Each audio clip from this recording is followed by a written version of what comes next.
Dear friends, you're in the Military Summary channel, and this video we're going to discuss the most important events that took place during the previous 12 hours. We have lots of very interesting updates, so let's start. And first we're going to talk about the United States of America, because the most important updates are coming exactly from this area. Yesterday, talks between the American and the Ukrainian delegations took place. The White House wanted to resolve differences with Ukraine on two of the most fundamental peace plan issues, territory and security guarantees, as early as yesterday. So yesterday, the United States of America were planning to resolve all these issues. At the talks in Geneva last Sunday, the parties reached fundamental agreements on all but two issues. The White House wants to resolve differences on these issues. The Ukrainians know what we expect from them. A senior official stated a Ukrainian delegation has begun a meeting with the American side in the United States to discuss steps to achieve a just peace, Umerov said the head of the Ukrainian delegation. So once again, talks took place on the territory of Miami, and we have lots of very interesting updates about this. And this is the first footage from the Ukraine-US talks in Miami. Secretary of State Rubio made a statement before the meeting. This isn't just about peace agreements, but about creating a path forward that leaves Ukraine sovereign, independent, and prosperous. As the Secretary of State said, Rubio added that this is about ending the war in a way that creates a mechanism and a path forward. Axios reports that the White House intends to resolve territorial and security guarantees issues today. Furthermore, the sources stated that the United States of America also were talking about the presidential election process. Marco Rubio called the ongoing talks with Ukrainian representatives in Florida productive. A Ukrainian settlement requires long-term security guarantees for Kiev. Even more work is needed in the negotiations on the Ukrainian settlement. Russia must become part of the equation for the Ukrainian settlement. Witkoff will travel to Moscow to achieve this. The sources reported that he will travel to the Russian Federation today, and he is going to have talks with the Russian Federation on the 2nd of December of 2025, right exactly at the anniversary of the 2021 ultimatum that was issued by the Russian Federation almost 4 years ago. We discussed the situation yesterday.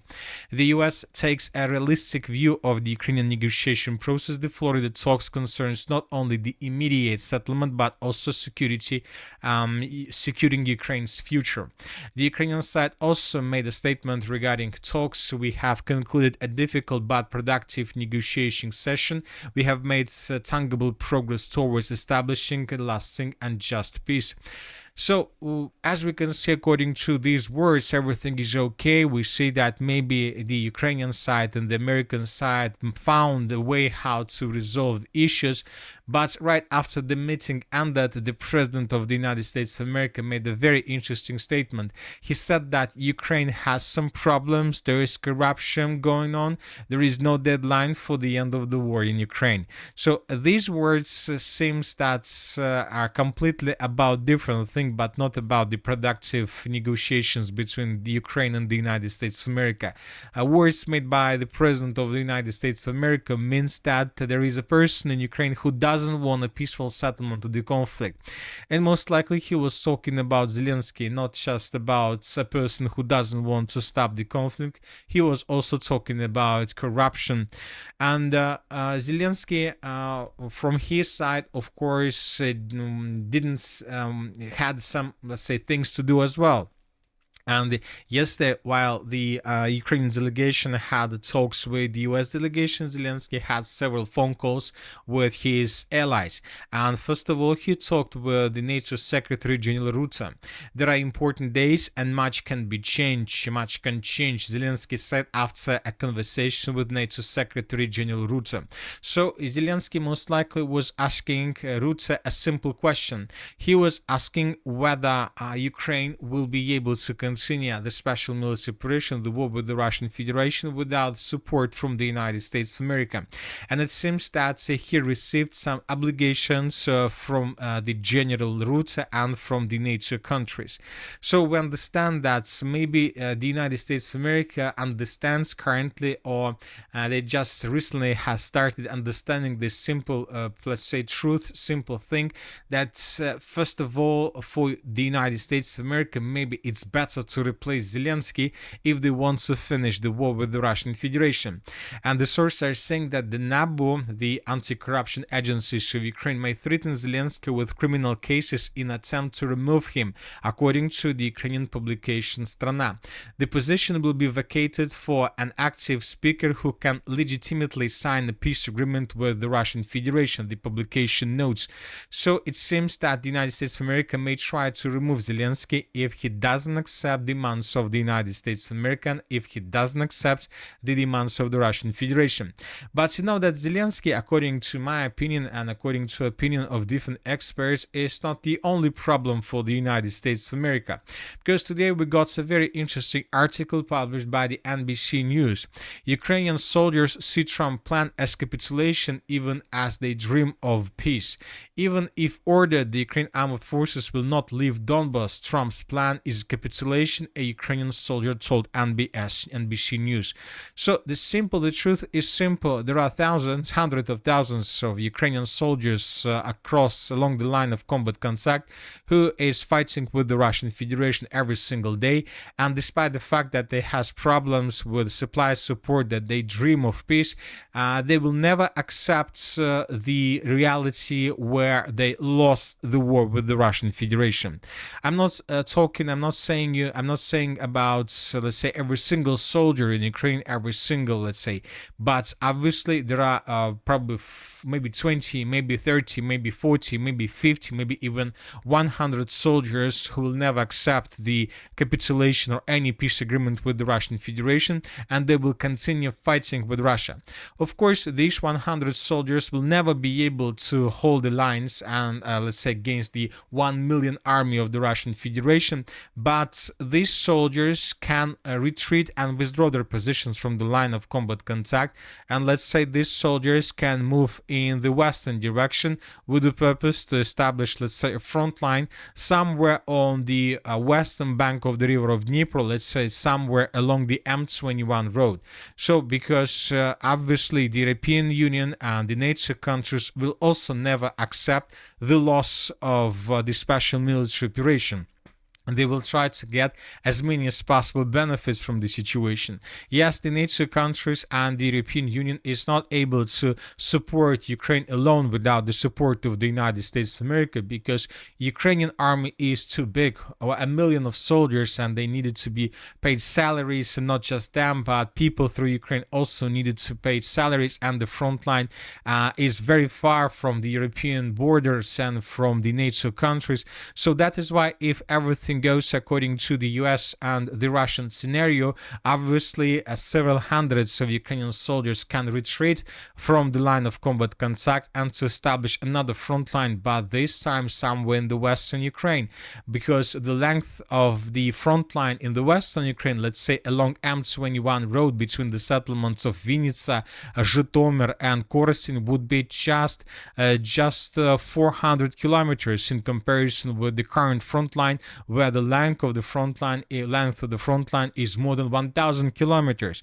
and Ukrainians and the Europeans and the NATO countries can continue fighting, but this time just for, let's say, independence and sovereignty of just the western part of Ukraine, of joining the western part of Ukraine to NATO and the European countries. So lots of things, and everything is very complicated. As you can see, we just speculated about this topic, but I'm just trying to tell you that not everything depends on the president of Ukraine, Zelensky. There are lots of things that depends not just on him. So we understand that the conflict might be transferred to something new, but it seems that the conflict will not be finished in coming days.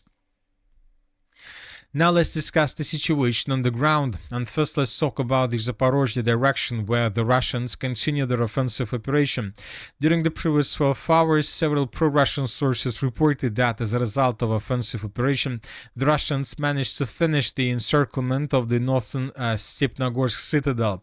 So this is the situation by the end of the 30th of November, and this is the situation by the beginning of the 1st of December. The Russians encircled the Ukrainians on the territory of the citadel without any chances for evacuation. We believe that due to this configuration of the front line, the Russians sooner or later, and probably much sooner, will announce complete control over the settlement. Now let's talk about the eastern Zaporozhye direction. During the previous 24 hours, we received small changes along R85 road. This is the situation by the end of the 30th of November, and this is already the 1st of December.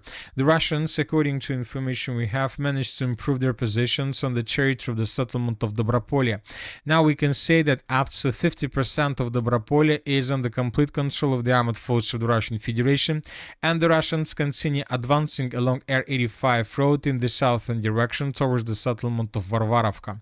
Furthermore, the Russians improved their positions in the area of the settlement of Vidradne. The Russians approached this dense network of the fortifications that lays on the way towards the settlement of Astapovska. Now the Russians are fighting for this territory.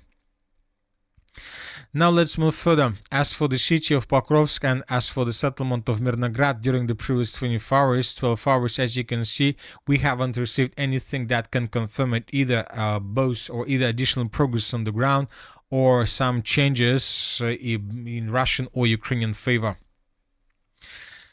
Now let's move further and let's discuss the situation in the northern part of Ukraine, in the northeastern part, in the area of the city of Vovchansk. So if you remember, just yesterday we were talking about this video that was published by Ukrainian sources, by pro-Ukrainian sources. And here we could see how Ukrainians discovered the flag of the Russian Federation and attacked the flag with FPV drone. This flag was discovered right exactly at this point, and this is exactly the building that was attacked by the armed forces of Ukraine. But despite the fact that the flag was destroyed, we adjusted the map, and this is the situation by the beginning of the 1st of December. So today pro-Ukrainian sources published a few more videos of how they were destroying flags across the southern part of Vovchansk, and this is exactly what we were talking about yesterday. It seems that the Russian Federation has already captured the city of Vovchansk, and now the Russians began preparation before making a video where we might see, let's say, lots of flags raised through the city of Vovchansk, and most likely the Minister of Defense of the Russian Federation is preparing itself before announcing complete control over the settlement.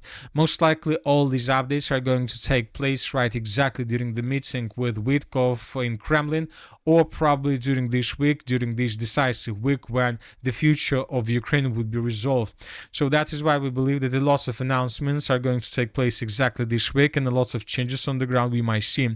Furthermore, according to information we have, the Russians entered the settlement of Vilcha, and currently Russians control up to 20% of the settlement, mainly in the northern and the northwestern parts. And furthermore, according to information we have, the armed forces of the Russian Federation managed to take under complete control up to 50% of the settlement of Liman. So the Russians continue advancing, and we're gonna see additional, announcement and hear additional announcement during the day and during the week. Another important thing took place in the area of the Senegal, the state by the name of Senegal in the western part of Africa. Yesterday, sources published this video where we can see how another vessel, another tanker from the Russian Federation that began sinking off the coast of Africa. So I would like to remind you that two vessels were destroyed or damaged by some special forces in the Black Sea, and this is already a third vessel that was damaged or by somebody or something like this. And the sources are saying that this vessel also belonged to the Russian Shadow Fleet. So as you can see, somebody began hunting the Russian vessels through the world, across the world, with the purpose to destroy them and to ruin Russian, let's say, Shadow Fleet's, let's say, structure, configuration, and the work through the world of this Shadow Fleet as well. So it seems that nobody is going to finish anything, but we see that the conflict enters completely different stage when the United States of America will stop supporting Ukraine, when the USA will work with the Russian Federation, when the Shadow Fleet of the Russian Federation would be destroyed and attacked and hunted through the world by the European countries and by Ukraine itself, and when lots of things, unpredictable things might happen through Ukraine as well. And that's it for the short video. Military Summary channel reminds we condemn any violence in the world. Thank you for watching. Subscribe to my channel, put your likes, join my Patreon, and have a good day. Bye bye.